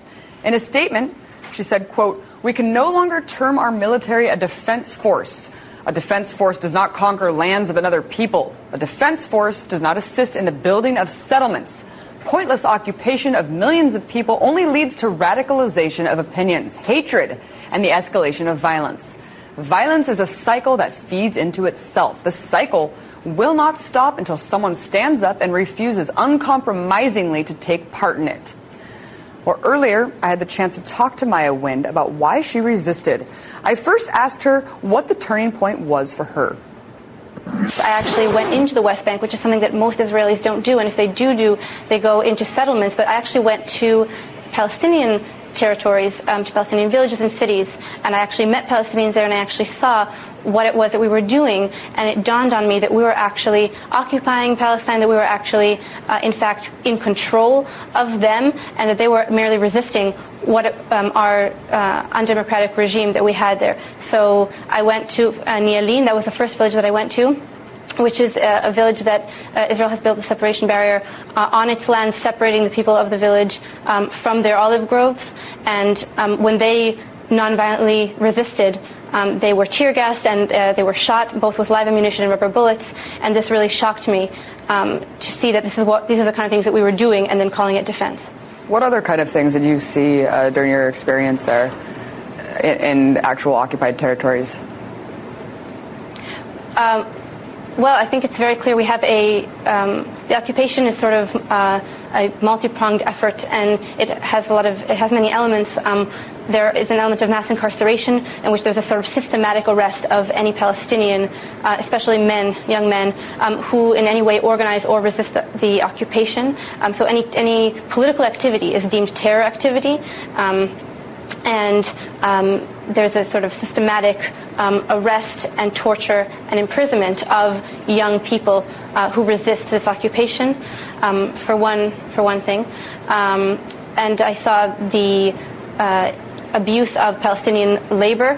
The Israelis have created a captive market in the West Bank. We control the borders. We control the economy. And these are the sort of things that we still term defense, and of course I understood this has nothing to do with defense. Indeed. We know that you spent days in prison for your refusal, Maya. What was that experience like? Well, I went to military prison, and I have to contextualize that and to say that the imprisonment of Palestinians, many of which is without trial, through administrative detention for months and often years, with no trial, is really the real violation of activist rights and of political rights of Palestinians. We have thousands of Palestinian political prisoners in our jails right now. So I think anything that I have been through in prison is really easy compared to the experiences and repression that Palestinian activists like me, my counterpart Palestinian activists, have faced. And for me, the real punishment was the social pushback that I received from my decision. And what was that social pushback? Well, it's not a very popular move in Israel. We are a state of soldiers, and militarism has really permeated all aspects of our civil life. And we don't really have, I think, a civilian society as such, because we are all soldiers. And so it is very difficult, and people take it very personally when you refuse, when you speak out against the military. It's very unpopular, especially in this political climate, especially in times like these. I refused myself during Operation Cast-Lead. That was when my draft date was, and I went to prison during Cast-Lead, and it was a very controversial time to be making the statement that I did.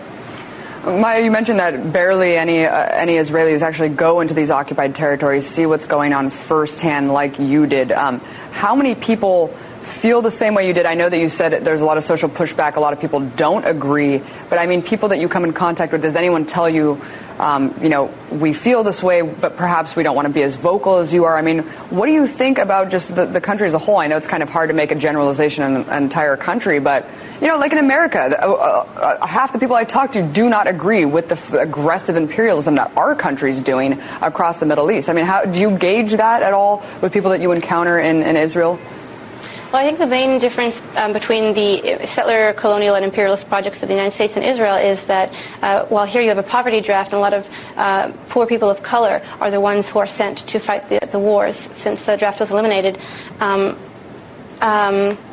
In Israel, we really are, as I said, a society of soldiers, and so everyone is very proactively engaged in our occupation. And so in order to justify it to ourselves psychically, I think there's a lot of psychic investment among the average Israeli society, Jewish Israeli society, that we don't have as much maybe in the United States. There is some support. I think if elections are any indication of where the political opinions of Jewish Israelis lie, I have to say that no, the idea of critiquing the occupation in any way is very, very unpopular. Even the Labor, which was traditionally, a sort of more left-leaning, although Zionist party, is today calling itself center and totally supporting the war. So we're having, I think everyone in Israel is now very clear on being Zionist and being and supporting the government line.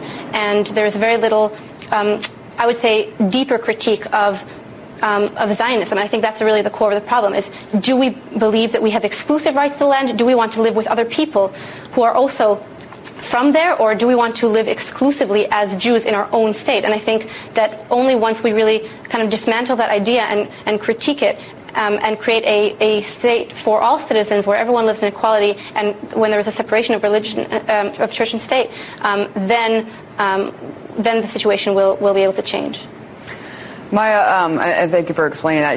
In America, we are indoctrinated from a very young age about the propaganda about, American imperialism across the world. Of course, it is definitely different there. You guys are all forced to join the military. I'm sure there's a lot of militaristic ideology that comes in line with that. We see a lot of aggressive rhetoric. You just mentioned the elections. You just mentioned some of what some of the leaders have been saying. The Zionist movement there have been a lot of aggressive rhetoric, especially coming from people like the Deputy Prime Minister, Netanyahu himself. Is this getting more aggressive as time goes on? What do you think the outcome of the election will be now that the elections are coming up? Do you think that they'll kind of scale back? I know that he's a little bit more aggressive than his predecessor.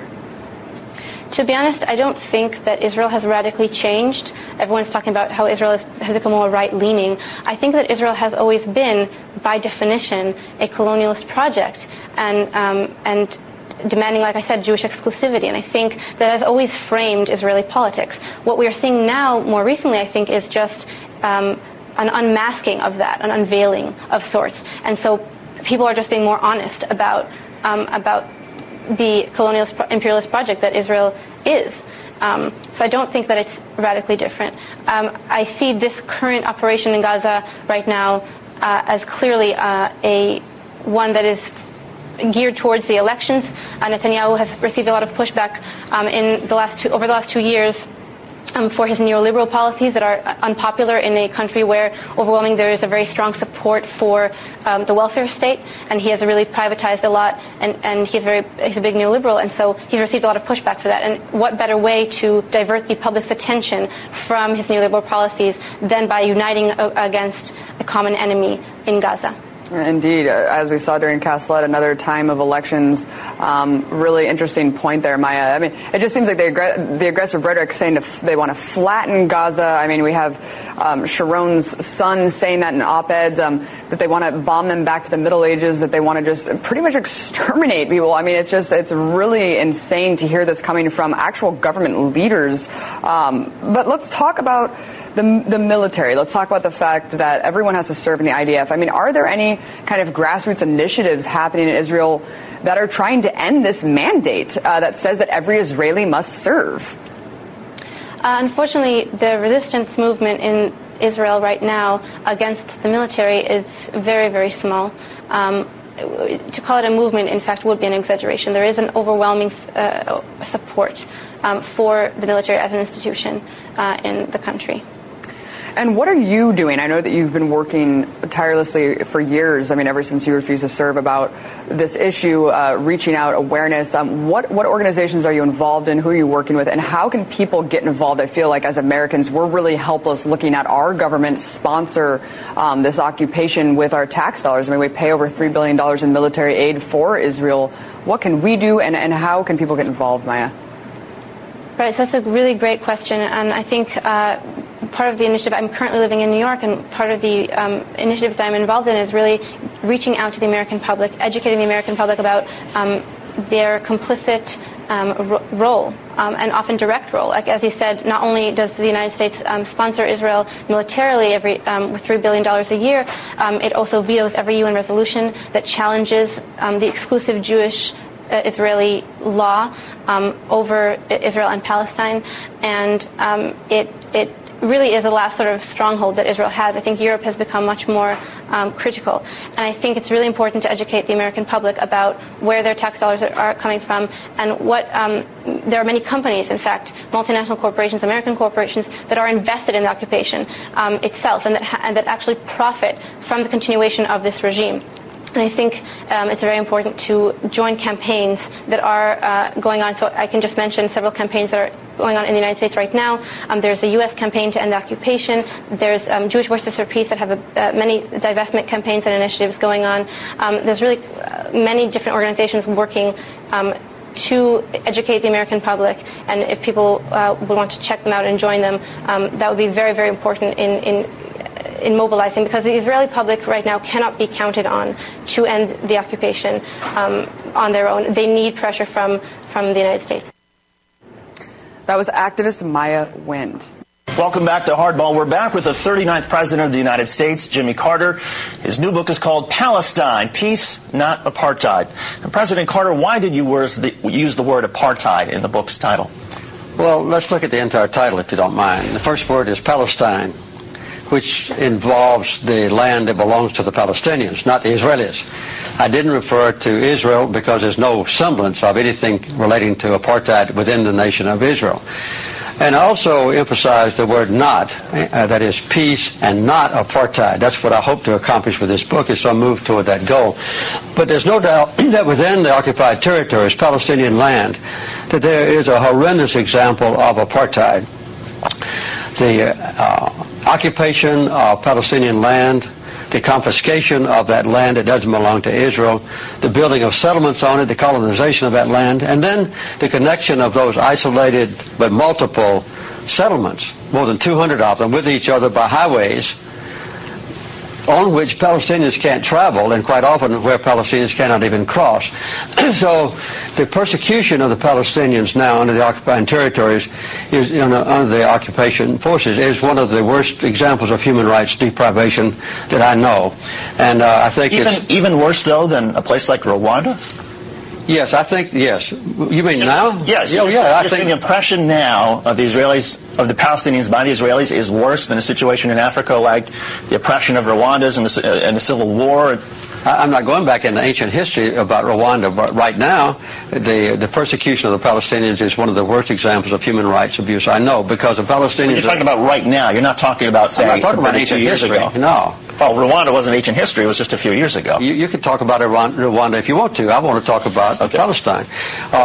What is being done to the Palestinians now is horrendous in their own territory by the occupying powers, which is Israel. They've taken away all the basic human rights of the Palestinians, as was done in South Africa against the blacks. And I make it very plain in this book that the apartheid is not based on racism, as it was in South Africa, but it's based on the desire of a minority of Israelis to acquire land that belongs to the Palestinians and to retain that land, and then to exclude the Palestinians from their own property and subjugate them so that they can't arouse and demonstrate their disapproval of being robbed of their own property. That's what's happening in the West Bank. And the people in this country, in America, never know about this. They never discuss this. There's no debate about it. There's no criticism of Israel in this country. And in Israel, there is an intense debate about the issues in this book.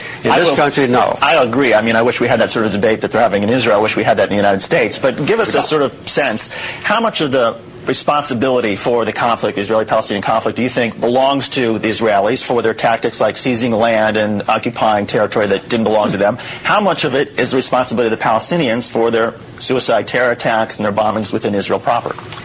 Well, as a matter of fact, the basic cause of the conflict is a sustained occupation of other people's land by the Israelis.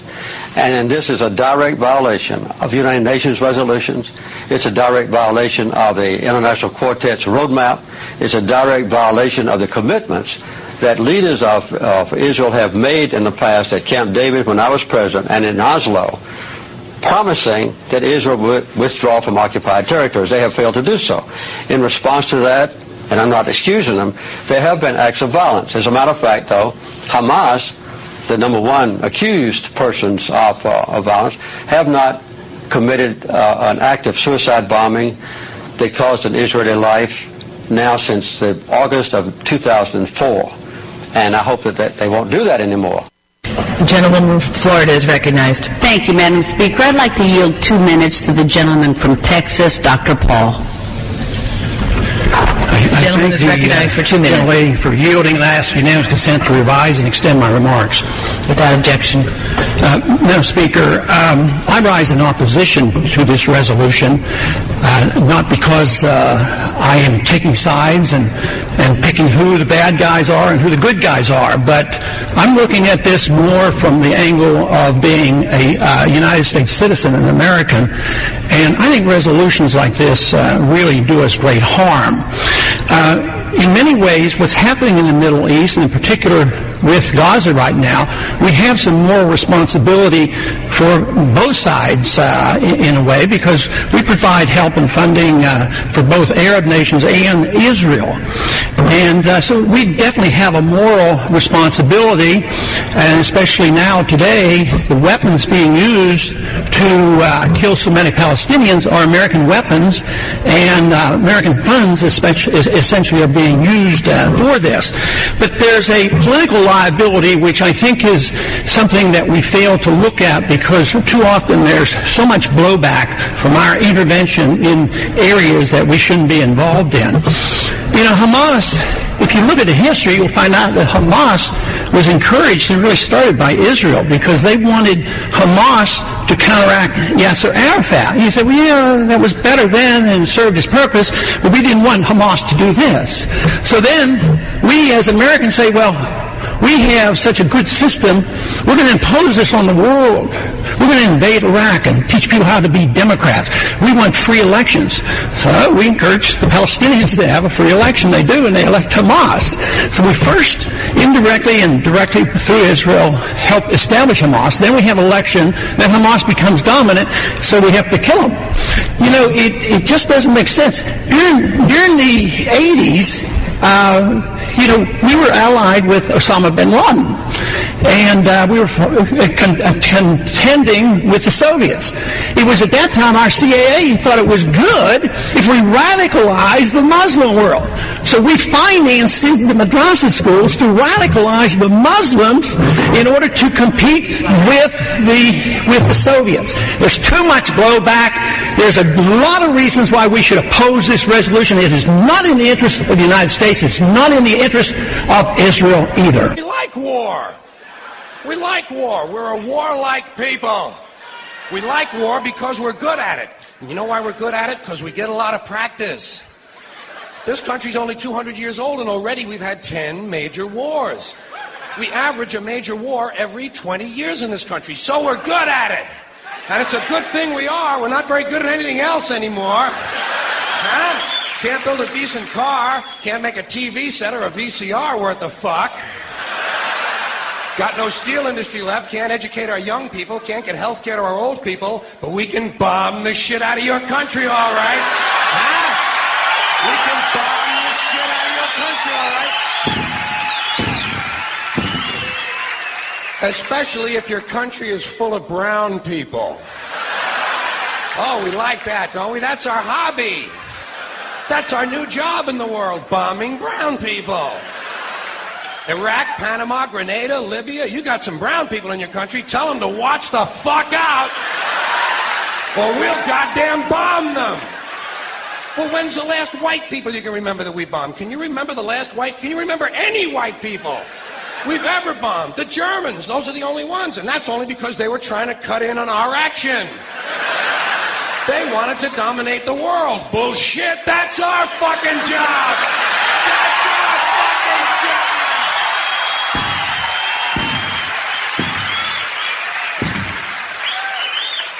Now we only bomb brown people. Not because they're trying to cut in on our action, just because they're brown. Now, you probably noticed I don't feel about that war the way we were told we were supposed to feel about that war, the way we were ordered and instructed by the United States government to feel about that war. You see, I tell you, my mind doesn't work that way. I got this real moron thing I do. It's called thinking. And I'm not a very good American because I like to form my own opinions.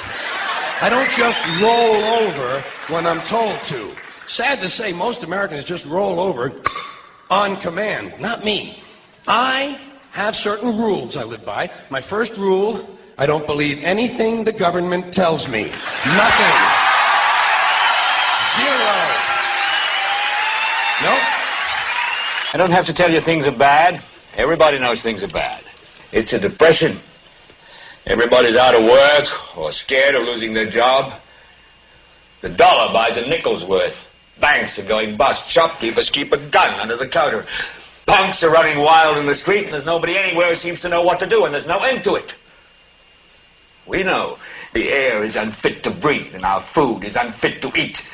We sit watching our TVs while some local newscaster tells us that today we had 15 homicides and 63 violent crimes, as if that's the way it's supposed to be. We know things are bad, worse than bad. They're crazy. It's like everything everywhere is going crazy, so we don't go out anymore. We sit in the house, and slowly the world we're living in is getting smaller, and all we say is, please, at least leave us alone in our living rooms. Let me have my toaster and my TV and my steel-belted radios, and I won't say anything. Just leave us alone. Well, I'm not going to leave you alone. I want you to get mad.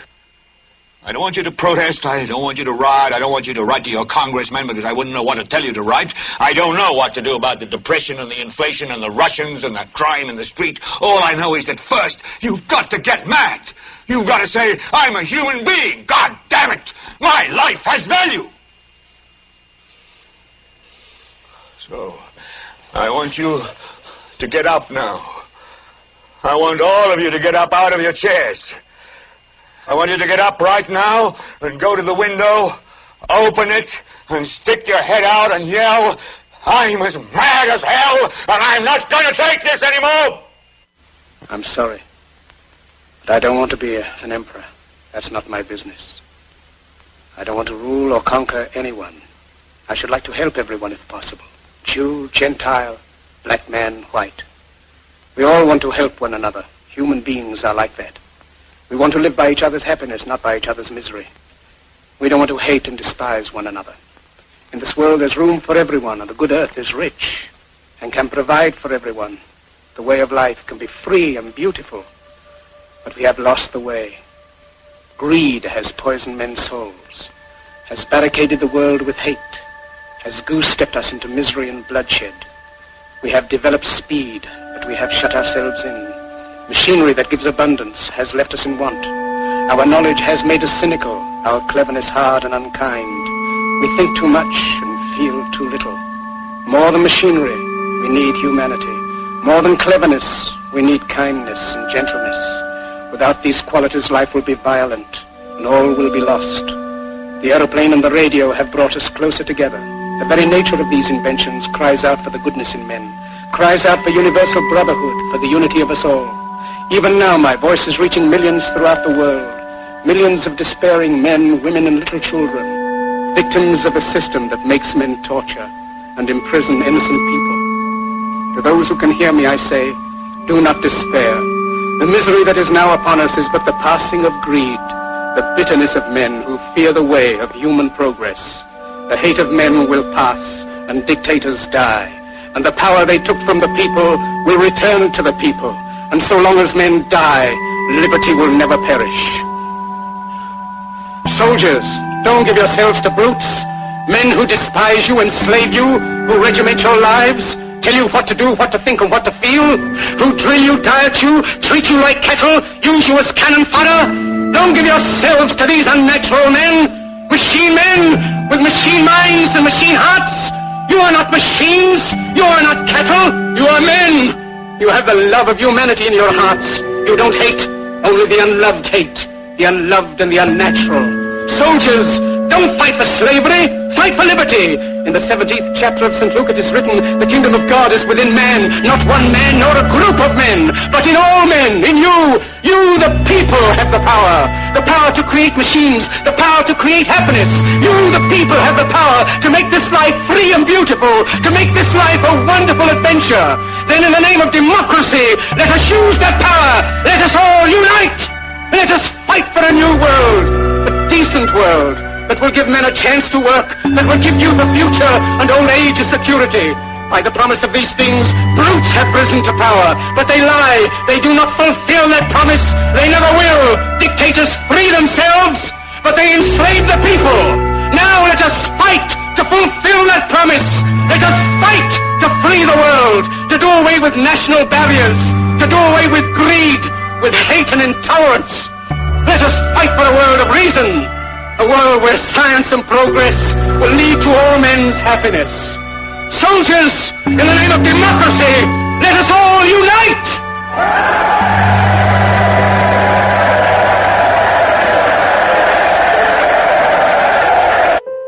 Most modern wars are fought over political disagreements, which are pretty shallow. Ideological battles. What kind of government are we going to have? Capitalism called communism, or communism called capitalism? Or what have you? Those wars are fought out of fear. So we say, all right, we're going to blow those bastards to pieces. We're afraid of them. We don't want anything to do with them. We'd like to just get rid of them. Yeah, but if that is your motivation, and this is your spirit, that you're frightened of the enemy, you're not going to be a good soldier. A good soldier is supposed to be courageous. See? He isn't supposed to be afraid. So, all right, say, well, okay, we're not frightened of these people. We just think that they've been exploiting everybody else, and we're the knight on a white horse with a lance, and we're going to rescue everybody. Okay? In you go. And you stir up the same kind of problems.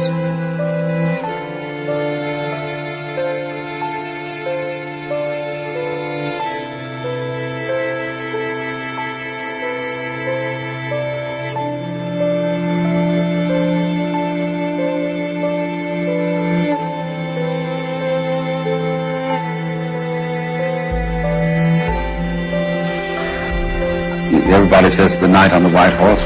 See, aren't you a stuffed shirt? You think you're holier than everybody else. You offend us by your righteousness. You're disgusting.